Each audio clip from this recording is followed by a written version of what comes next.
We got Forrest in Springfield. Hello. Hi, how are you? Very well. I want to say a couple of things I hope I can touch on, but one, I want to say that a lot of people put great appreciation into our troops and things, which I do as well. But, you know, you and Don and everyone who works there are also working hard, you know, for our freedoms and fighting, and you do so without pay. And I think that a lot of people don't realize that those people who use our democracy to promote our freedoms really deserve accolades too. So I just want to put that out there. Well, thanks.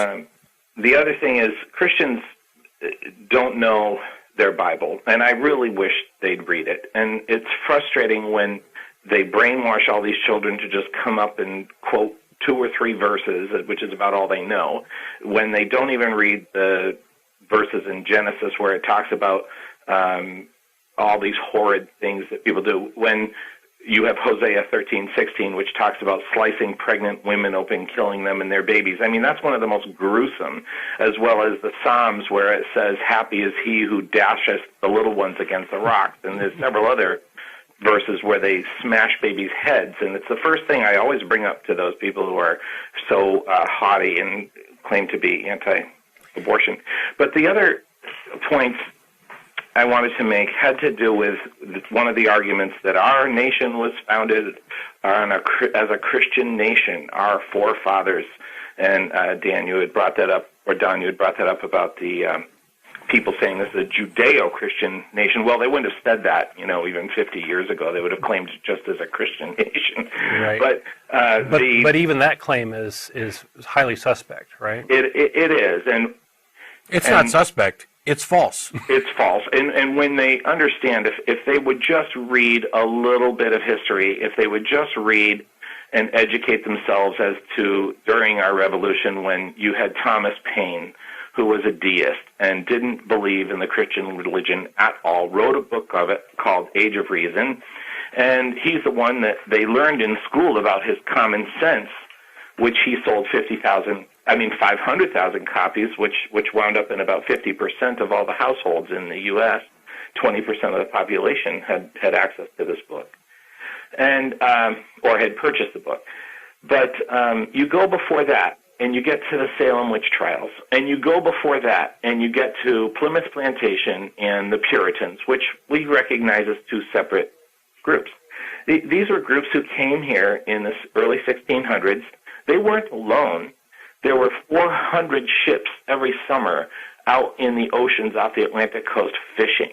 Columbus discovered America in 1492. There were all kinds of countries coming over to grasp what land they could. And these 2 particular groups that most Christians refer to, the Puritans and the Pilgrims, came over to set up some utopian society. But within 2 generations, it fell apart, because they had to count on modern changes and modern inventions. And you had London, and you had merchants that set up their shops all along the coastal towns.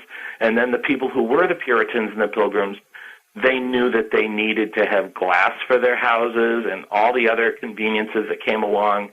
And we do not have Pilgrims. We do not have Puritans today. The reason is because those utopian societies didn't work. And they weren't here to set up a country. They were here just to set up their own utopian country. I mean, their own little compound. They were still under the rule of the king. Those who wanted to set up a separate country wound up being the merchants, the ones who went to taverns and drank and sold lots of things. The Boston Tea Party were merchants. They weren't the Christians that wanted to have the pure little church goings every single Sunday. So anyhow, I know I covered a lot. So the history that we hear from Christianity is often distorted, right? They focus a lot on these Puritans who came over to escape religious persecution. The Puritans, you know, were happy to persecute based on their religious beliefs, right? So they and the Pilgrims and the Puritans. Another thing that Christians, they just don't understand history. They need to look at King Philip's War. This was a major war at that time, which took more percentage of the New England European population than World War II. or the Civil War. I mean, this was a huge battle because they decided that they wanted to rape all the Indians of their land. And then you get to the Salem witch trials, and this was basically religious. There are two more points I've just got to make. Mm-hmm. People before the Industrial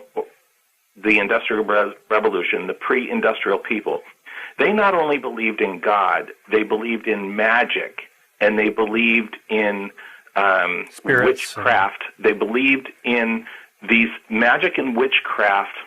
Not magic that's tricks. They believed in magic that was supernatural, as much as they did believe in God. So the Christians today have a completely different view of God than the Pilgrims and the Puritans, because they also believed that the Indians practiced witchcraft and that the Indians practiced magic. And they didn't understand the natural world back then, so they had a lot more paranoia that wound up causing in 1692 a 4-year-old girl to be put in shackles and locked in a prison. 4 years old. And the ministers of that time... Accused of witchcraft, right? Yes. Mm-hmm. And the ministers of that time were... They were paid for by the public. You couldn't set up a town. This is British rule now. You couldn't set up a town unless you actually, the townspeople, got a church first. And they had to pay for that church. Everyone, didn't matter who you were, you had to pay taxes for that church, and you had to pay taxes for that minister, who was also part of the government, because he was also a bigwig in the town. Maybe he was a councilman or things of this nature, but he wielded an enormous amount of power, which led to the separation of church and state when Thomas Jefferson wrote to that church in Connecticut saying, "Don't worry, we will build a wall between these right, and you could make the case that he was motivated by the failures of the Salem and other failures that happened in the old world. And these people knew about Salem. It was fresh in their minds, as it was in Benjamin Franklin's. He worked with his brother in Boston, who was a printer, just 20 years after the witch trials were over.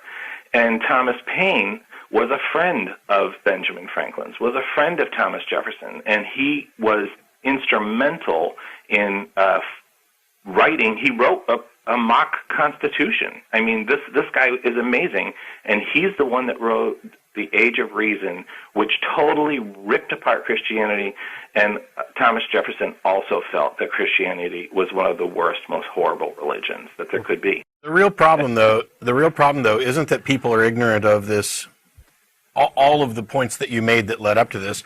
They're ignorant of the facts that specifically pertain to the foundation of the United States. They don't know the Constitution. They don't know that it's a secular document. They don't know what's current. They're pumping out. It's like memes. They hear things from their parents and from the pulpit. Yeah, and this nation was founded on the principles of Christianity. No, it wasn't.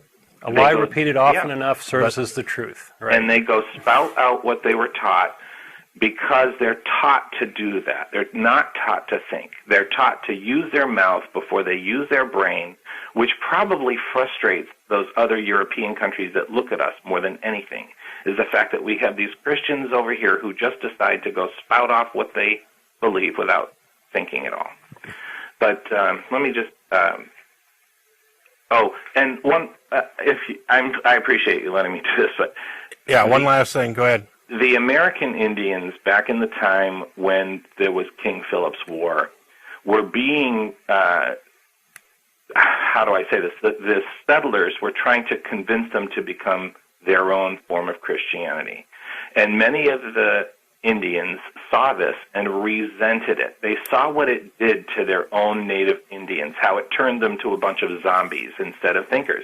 And when they first started burning settlements, what they did was they would take the Bible and they would rip out the pages and they would throw them up in the air. And this is well documented that people saw their Bibles being thrown up into the air. Why were they being thrown up into the air? Because back then, 340 years ago when this was happening, the Indians themselves were fed up with the Christians pushing their... Well, I didn't know about that. That's very interesting. I'll have to look into that. Yeah. Well, anyway, I appreciate all the time you let me talk. Sure. Thanks, Forrest. Take care.